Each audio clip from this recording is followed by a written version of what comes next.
It's kind of funny. Some of the most successful movies and TV shows of the last few decades have been ferociously anti-capitalist. WALL-E shows Earth destroyed by corporate consumerism. Severance basically tells us that our jobs are like a workplace prison. Fight Club rages against IKEA lifestyles and wage slavery. And Squid Game bluntly stages debt-ridden people literally killing each other for money. These stories all have one theme in common. Capitalism is destroying us. And yet, we consume them through the very system that they critique. Disney sold WALL-E plush toys. Severance has become one of Apple's biggest franchises, while it mirrors the very big tech workplace environment that Apple is known for. You can buy an original Fight Club poster, whatever that means, for $250, and Netflix monetized Squid Game with a literal reality TV show and branded merch. But why do our most popular cultural critiques of capitalism come neatly packaged as products of capitalist media? And if they're packaged like this, do they even have any effect? As someone who makes YouTube videos myself, and as someone who likes to explore anti-capitalist ideas in these very movies and TV shows, I've been reflecting a lot on this seeming contradiction lately. I've made a lot of videos about sci-fi shows like The Expanse, where I try to break down the injustices it reveals about our own society, about resource extraction and human exploitation, about the ills of capitalism. But every time I publish these videos to YouTube, which itself is a monetized platform, well, it's hard to escape the irony. Here I am on YouTube, advocating for an anti-capitalist future, but doing so within a profit-driven attention economy that rewards content for clicks. It's easy to think I'm doing something good by critiquing the world we live in, but I also think I need to face a simple hard truth here. This script that I'm articulating right now, the video that you're watching, well, does it really change anything? Or am I just feeding the content machine by repackaging revolutionary ideas as entertainment for you to consume? Just like someone would buy a Che Guevara t-shirt made in a sweatshop. I know it sounds harsh, but I think this goes for all kinds of radical YouTubers, and I guess most movies and TV that's critical of our current economic system. Philosophers Frederick Jameson and Slavoj Žižek have famously said that it's easier to imagine the end of the world than the end of capitalism. But why can't we imagine the end of capitalism?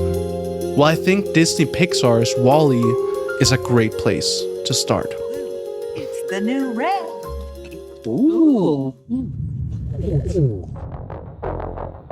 WALL-E is a movie that was made to make money, like most others, but at the same time, it's all about anti-capitalist storytelling. If you remember, it presents a future Earth ravaged by corporate consumerism, where the mega conglomerate, by and large, or B&L, has become the entire government and economy of the world. They manufacture everything, even WALL-E himself. But as humanity's footprint grows, Earth becomes this heaping pile of garbage, so the corporation then evacuates what's left of humanity into space on cruise ship-style spaceships. And over generations, it turns them into passive consumers with zero agency. You don't get much more obvious about anti-capitalism than that. On the spaceship, people are literally strapped into hovering lounge chairs, fed by machines, sedated, and consume indeterminate slop from cups all day. And keep in mind, this was made before the rise of smartphones and AI slop as we know it today, and before Amazon really became the mega conglomerate that B&L mirrors. So, points for being prophetic, I guess. But what's ironic here is that Disney Pixar and their marketing team didn't really treat B&L as a satirical warning as much as a brand opportunity. You see, after the movie launched, they created a website to market B&L branded merch, and to this very day, you can buy 1 million different kinds of WALL-E paraphernalia on Amazon. WALL-E's central critique that consumption, corporate consolidation, and passive commodified existence lead to environmental and even spiritual disaster, well, in real life, it became just another product to be consumed. Now, the writer and director Andrew Stanton said that he didn't have a political or even an ecological agenda when he set about making WALL-E. He just wanted to write a good story. And he certainly did. It's a great movie. Don't get me wrong. And I want to make this clear. It's also a very good critique too. But there's actually a bigger problem here, beyond this irony of branding capitalism. And here's what I mean. Movies like WALL-E pacify our desire for change. I know it's a big statement, but stick with me here. So in 2009, a guy called Mark Fisher wrote a book called Capitalist Realism. And here he talks about something called interpassivity. It's a concept that describes how when we just observe other people's actions, like when we watch a critical movie like WALL-E, for example, while that in itself leads to a feeling that we're participating in change. But really, just by watching it, we aren't. We're just enjoying a good movie. For example, as WALL-E ends, we see humanity finally waking up from its consumerist coma. Everyone bravely abandons their screens, returns to Earth, and begins to rebuild a better world. And that ending feels cathartic. We might actually leave the movie feeling like the problem has been addressed. Thank God, the environment is still on the agenda, right? But really, nothing has changed in our world. So Fisher's point here is that a movie like WALL-E does the anti-capitalism for us. We enjoy the critique, and that enjoyment sustains our inaction. What this really means is that capitalism doesn't need something like propaganda to keep everyone on board. It actually prefers a kind of cynical pragmatism, where we feel like there's no alternative. And that, in a way, is propaganda in itself. Like, we all know that money and consumerism can be hollow. We nod along when a movie satirizes corporate life. But we proceed as normal because at a deeper level, we feel no alternative exists. And WALL-E underlines that feeling. In WALL-E, we see that, endless resource extraction destroys our civilization. And the stakes really don't get much bigger than that. But in the movie, it's okay, because everyone can just, peace off into space until nature cleans itself up. And so who is it really that saves humanity here? Have the people finally come together to solve the issue collectively? Have they imagined a new society where corporations don't control everything? Well, not really, no. It's two robots, WALL-E and Eva, and the captain of the Axiom spaceship. Basically, three individuals managed to end the consumerist dystopia we see in WALL-E. Three individuals save us. What this does, I think, is it says, yeah, there's no alternative. But that's okay, because you as an individual have the power to save us. It's actually your responsibility to do something about it. And so we might watch this and think, well, think about how we need to consume less and stop littering and so on and so forth. And that's great and all, but it also diverts our attention from the real issue. Famously, Big Oil coined carbon footprints to blame us for their greed. Why? So we forget that big corporations are in fact the ones who need to change things. And how? By changing the system they work within, not our individual consuming habits, because production comes before consumption. So Fisher's point here is that WALL-E hasn't imagined some new paradigm or political system. It's still just a few good guys and technology even that saves us. It's still very much liberal capitalism. But to put it more concretely, I think movies like WALL-E are allowed to exist, so to speak, because one, it's good brand business, and two, they don't really lead to any meaningful change, but instead give us the illusion of change and turn us into what I like to think of as couch idealists. And so as a result, we sit and hope that technology will save us, as we blame each other for not recycling enough, instead of pointing our collective fingers at the big oil companies. But hold on a minute, that's all reasonable. But here I am critiquing WALL-E, and I'm doing it to make money on YouTube. So how do video essays and meta critiques on YouTube fit in here? Hey, I hope you're enjoying the video so far. A lot of work went into this one. It really helps so much if you give it a thumbs up if you're enjoying it, and subscribe if you want to see future videos of mine, like more than you might imagine. Thank you so much, and back to it.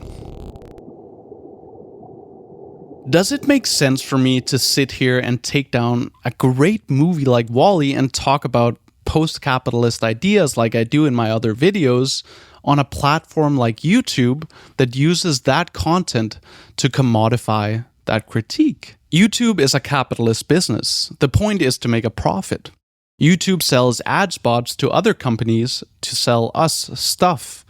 And I'm using YouTube as a platform to make anti-capitalist content, partly also to make money, even though I would frame it more like to make a living doing something I like. While reflecting on this question, I keep thinking about this meme that I once saw on Facebook. Yeah, a meme. I disapprove of the system, says the slave. Then why are you participating in it, replies the enforcer. This is a meme posted by the organization Films for Action, and this is what they have to say about it. The objection, if you criticize society, why do you participate in it, is not only illogical, it's historically and morally incoherent. By that standard, one would have to instruct every critic of injustice, from Socrates to Frederick Douglass, that their dissent was invalid because they continued to live within the society they criticized. Should they simply have stopped breathing? I think this also very much mirrors a similar sentiment from that famous Chomsky versus Foucault debate all the way back in 1971. I remember someone in the audience asking Chomsky about a similar irony in his work. You, with your very courageous attitude towards the war in Vietnam, how can you survive in an institution like MIT, which is known here as one of the great war contractors and intellectual makers of this war? There are people who argue, and I've never understood the logic of this, that a radical ought to dissociate himself from all oppressive institutions.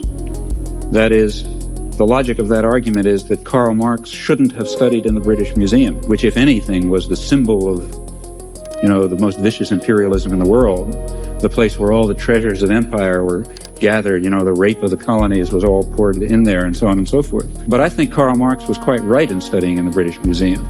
He was right in using the resources and, in fact, the liberal values of the civilization that he was trying to overcome against it.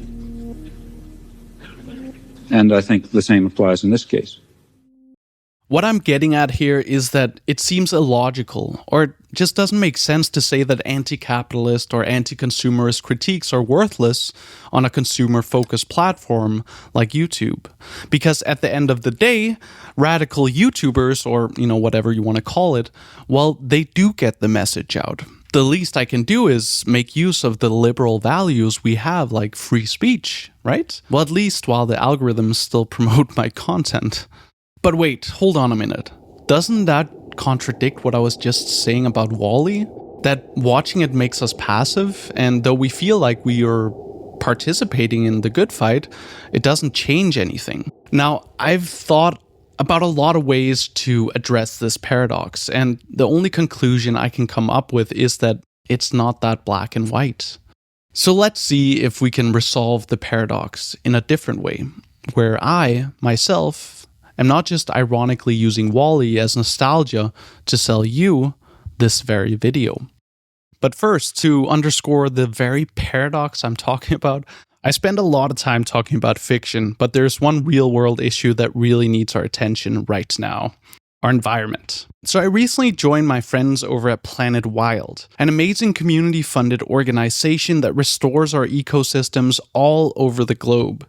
It's like crowdfunding, but for nature. Every month they fund a different project, from bringing back endangered species to restoring our forests or cleaning up oceans, and they document everything right here on YouTube so you can see exactly what your contribution helps achieve. One of their many missions is to turn a power line into an insect highway. That's pretty amazing. Beneath these long and empty stretches of high voltage cables, Planet Wild is rewilding the land as we speak, planting native flowers, restoring soil, and creating corridors where insects and wildlife can thrive again. And it's supported by us, collectively having an effect. Now, this is just one of the many things they've been working on to help restore the health of our planet. They have so many other missions that you can support literally from your sofa, and you can actually see your impact in less than 30 days too from their YouTube channel, which is really cool to see. If you want to join a community who care about our planet and make a difference, check out this link here or scan this QR code to join Planet Wild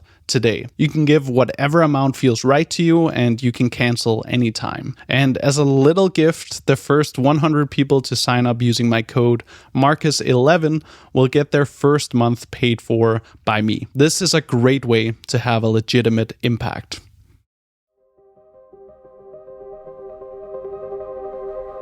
Okay, let's look at a more recent example of capitalist realism so we can really get to the root of the issue here. Take Severance. People call Severance the show of the year. It very obviously critiques working culture in our current system by imagining a future where it's gotten so bad that people prefer to sever themselves from reality than to actually work.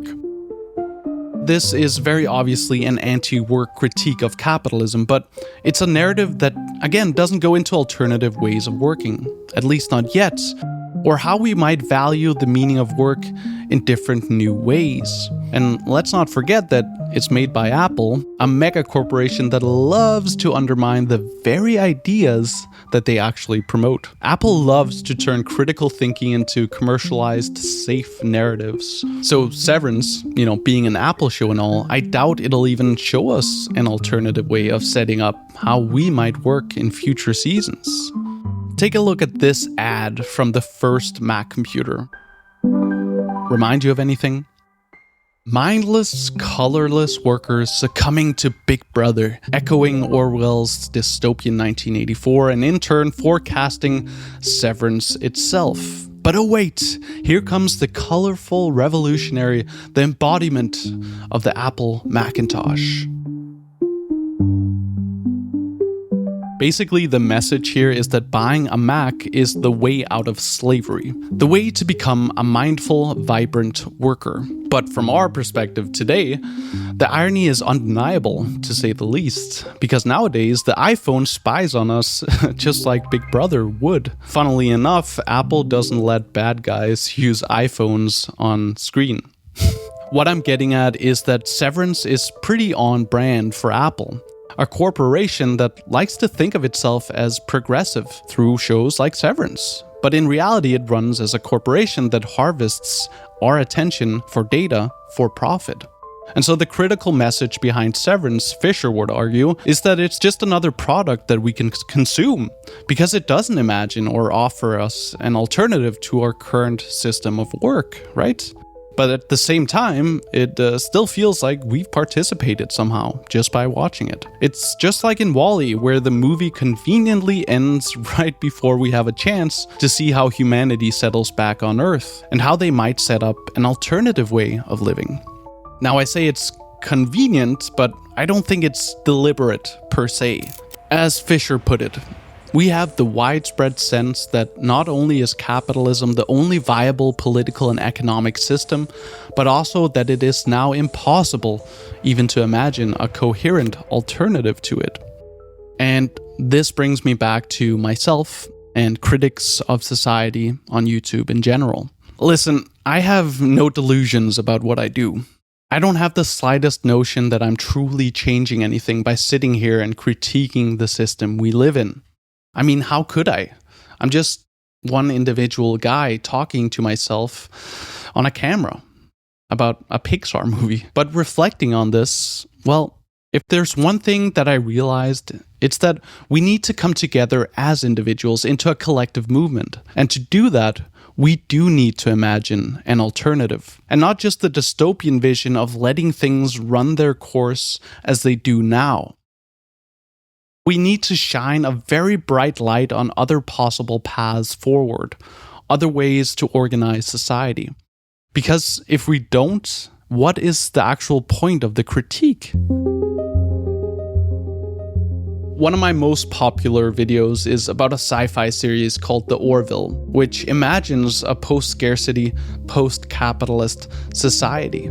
And if you watched that video, yes, I know I mispronounced the word scarcity to death. Scarcity, scarcity, scarcity, scarcity, scarcity, scarcity. Trust me, I have been reminded. But yeah, I think the video really resonated with people because it actually does try to imagine an alternative way of setting up society. In this case, it's a society where reputation is the currency and not money. The one issue here, though, is that this vision is based on the premise that we get this technology that leads to a post-scarcity society.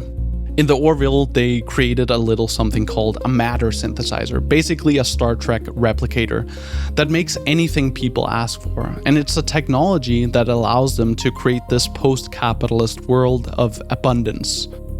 In that video, I talk about the dangers of relying on a single technology like this to save us without our society being ready for it.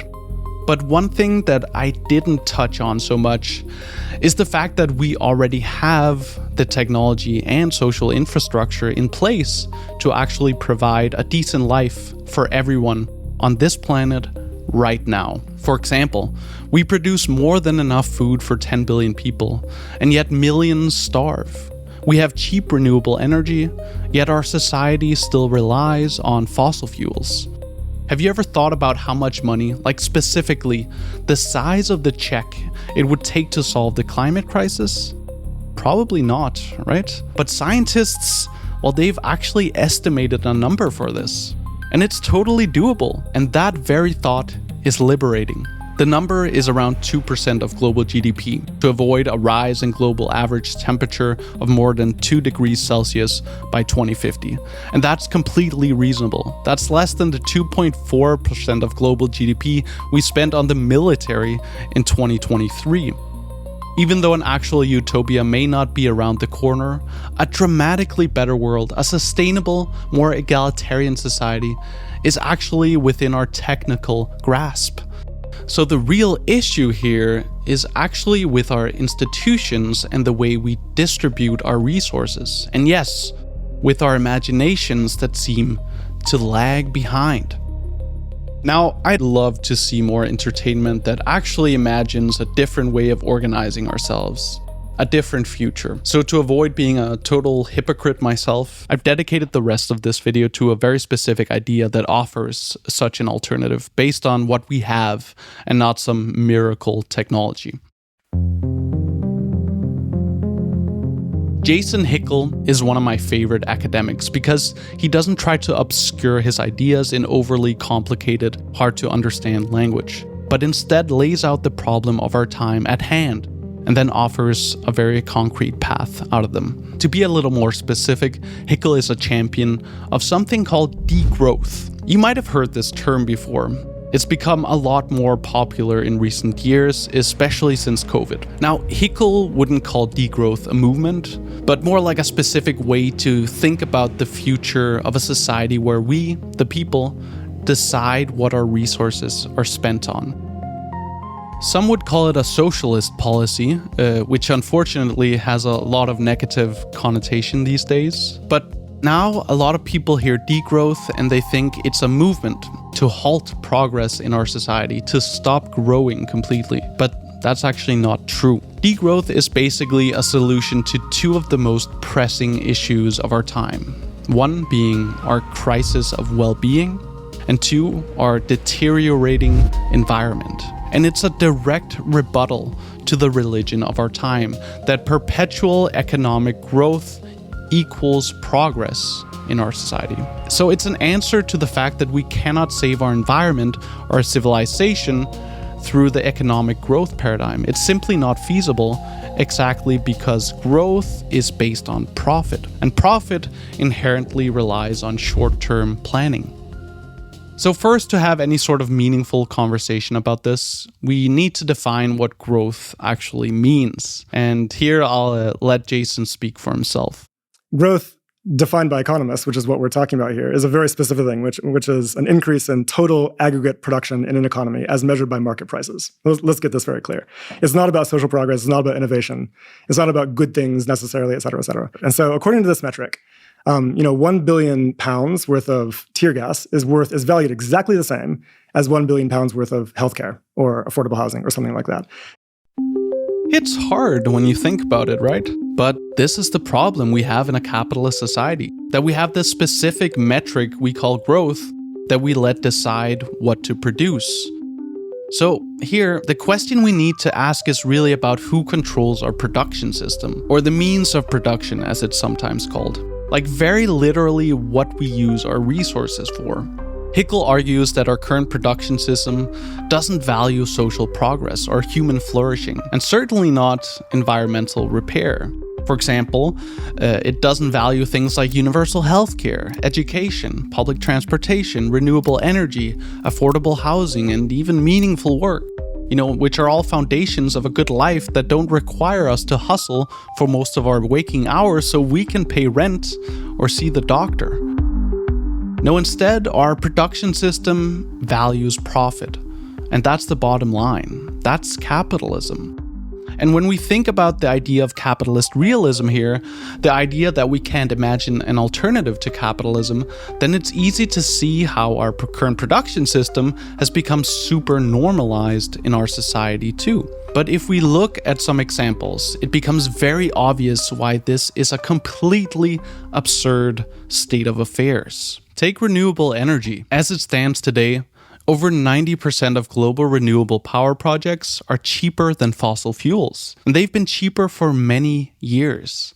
Right now, solar power costs 41% less than the cheapest fossil fuel option. But we still rely on fossil fuels for our energy demands because, and this is the crazy part, even though oil and gas is more expensive, it's still more profitable. A big part of the reason for this, as the energy economist Nick Butler puts it, is that there's just less competition in fossil fuels. The barriers to entry to the renewables business are much lower than in oil and gas, and that increases competition and lessens profitability. Think about it. Renewables are cheaper and save the planet. Fossil fuels are more expensive and destroy the planet. I think I speak for all of us, at least us the people and not the ultra-rich, when I say that no one wants this, because it's destroying our planet and creating massive inequality. So to frame it differently, our growth-oriented system is actually a fundamentally undemocratic system. Now, this may seem strange to hear for those of us who live in democratic political systems, where we get to elect our officials from time to time, right? Even if we acknowledge that these democratic processes are inadequate and corrupt.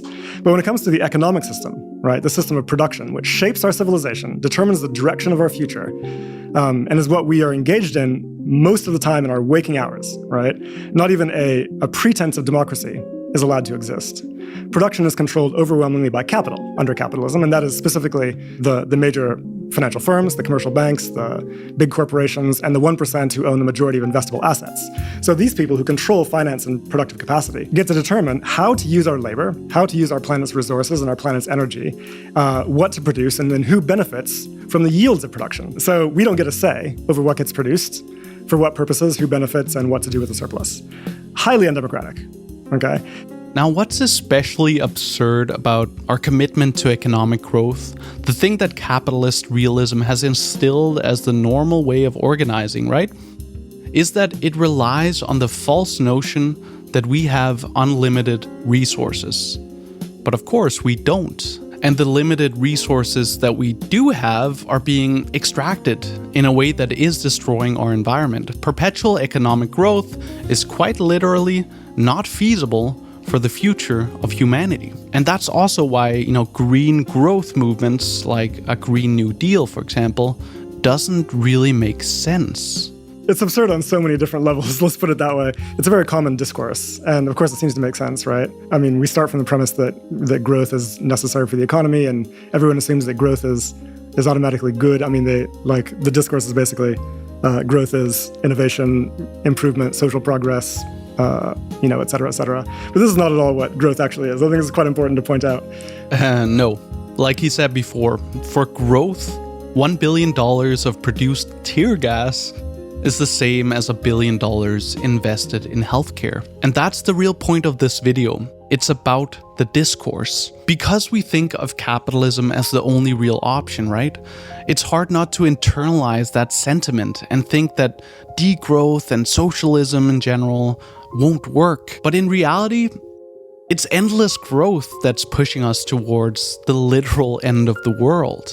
It's precisely that apocalyptic scenario we seem to be able to imagine much more easily than any new economic system. WALL-E shows us the end of the world. It doesn't show us a system where we decide what our resources are used for. A few individuals save humanity, right? And the movie doesn't even show us what that new world looks like.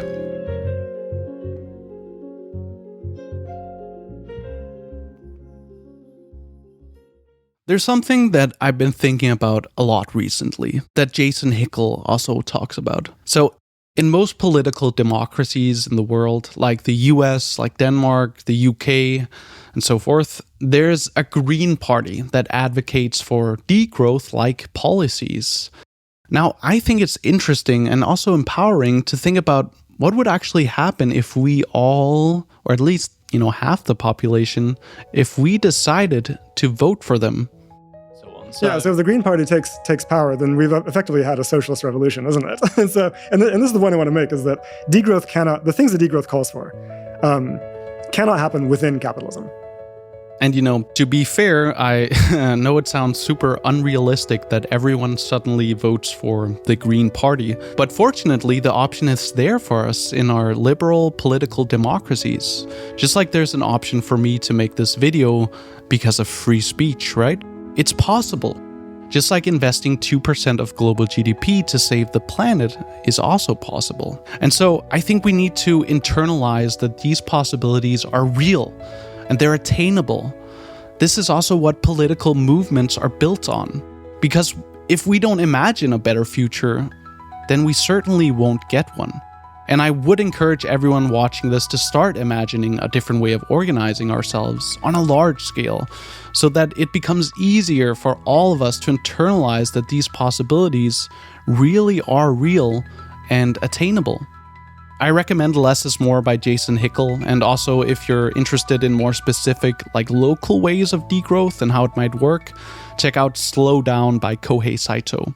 I genuinely also love to hear your thoughts on all of this in the comments, and if you think that movies like WALL-E and YouTube commentators in general actually do make a difference. If you want to support the videos I make, you can do that on my Patreon page. I also post some updates there and have audio versions of my videos too, and it really goes such a long way. Also, a huge thanks to Flaky for being a sponsor, and thanks to all of the supporters there as well. And I want to give a big thanks to cinematographer Ben Engrave for helping me with the opening shot of this video. Looks super dope. And a big thanks to Raul and Anais too. And don't forget to check out my friends at Planet Wild. If you'd like to see them in action, you can watch their mission, turning power lines into insect highways, right here.